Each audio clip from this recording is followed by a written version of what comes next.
The treaty ports was the name given to the port cities in China, Japan, Taiwan, and Korea that were open to foreign trade by the unequal treaties with the Western powers.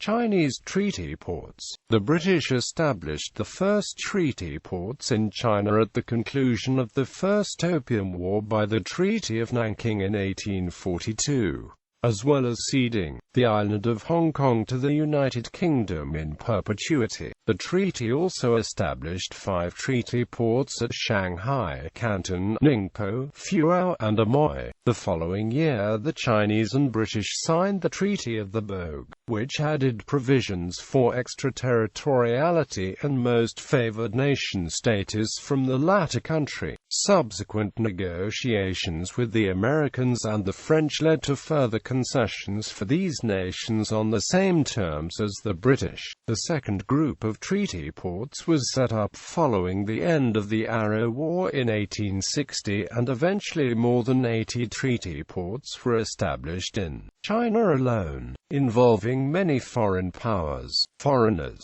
who were centered in sections newly built for them on the edges of existing port cities, enjoyed legal extraterritoriality as stipulated in unequal treaties. Foreign clubs, racecourses, and churches were established in major treaty ports. Some of these port areas were directly leased by foreign powers, such as in the concessions in China, effectively removing them from the control of local governments.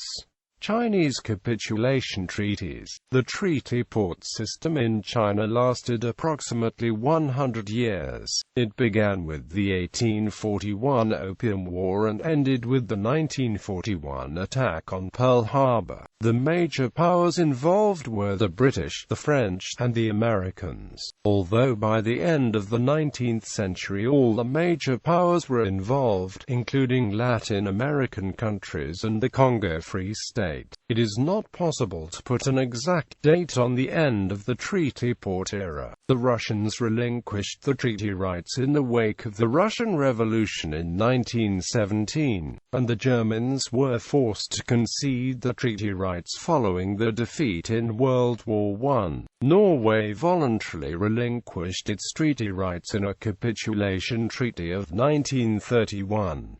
However, the 3 main treaty powers, the British, the Americans, and the French, continued to hold the concessions and extraterritorial jurisdictions until the Second World War. As regards the British and the Americans, it ended in practice when the Japanese stormed into the concessions in the wake of the attack on Pearl Harbor at the end of 1941.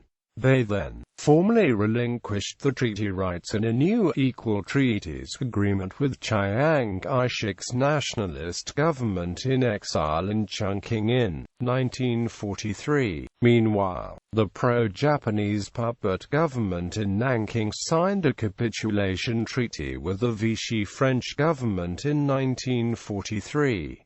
This was not recognized by Free French leader Charles de Gaulle in 1946. In order to induce the Chinese to vacate the northern half of French Indochina, de Gaulle signed a capitulation treaty with Chiang Kai-shek's nationalist government. Whatever residues of the treaty port era were left in the late 1940s were ended when the Communists took over China in 1949. Major treaty ports in China leased territories in China. In these territories the foreign powers obtained, under a lease treaty, not only the right to trade and exemptions for the subjects, but a truly colonial control over each concession territory, de facto annexation. Japanese treaty ports. Japan opened 2 ports to foreign trade, Shimoda and Hakodate, in 1854, to the United States. In 1858, with the Treaty of Amity and Commerce, it designated 4 more ports: Kanagawa, Hyogard, Nagasaki, and Niigata. The treaty with the United States was was followed by similar ones with Britain, the Netherlands, Russia and France. The ports permitted legal extraterritoriality for citizens of the treaty nations.